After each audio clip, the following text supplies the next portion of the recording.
दो और चीजें जो बहुत जरूरी हैं, वो है शिक्षा और स्वास्थ्य। इन पे भी कोई ध्यान नहीं हुआ पिछले 15 सालों में, पिछले 11 सालों में।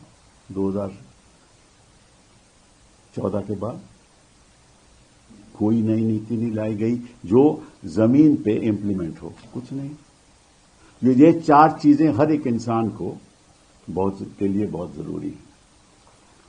और क्या मुद्दे हैं इस देश में जो चल रहे हैं कि वोट में बदलाव लाओ, वो सूची है उसमें स्वच्छता लाओ, ये चल रहा है। और ऐसा लगता है कि जो इलेक्शन कमीशन है वो ऑपोजिशन के खिलाफ है। अभी एक राजनीतिक दल का नेता वेस्ट बंगाल का कई लोग लेकर, और चुने हुए लोग जिन्होंने लोगों को चुना है, लोगों ने उनको चुना है, अभी गए इलेक्शन कमीशन के पास और इलेक्शन कमीशन उनको उंगली उठा के बात करता है। उन्होंने कहा कि भाई देखा, आप उंगली उठा के बात नहीं कीजिए, हम गिने हुए चुने हुए लोग हैं, आप तो नॉमिनेटेड हैं। ऐसा लगता है कि जो इलेक्शन कमीशन है वो इतना पक्षपात कर रहा है कि जैसे ही कोई ऑपोजिशन डिमांड करती है, ऐसा लगता है कि इलेक्शन कमीशन ही उसके खिलाफ है। कि ऐसे कभी लोकतंत्र चल सकता है?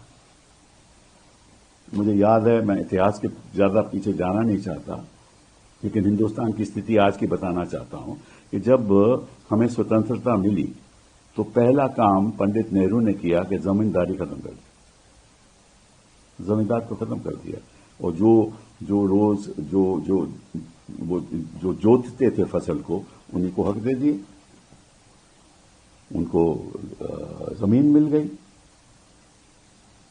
तो जमींदारी एबॉलिश की, आम आदमी को जो जोतते थे फसल को, उनको हक दिए।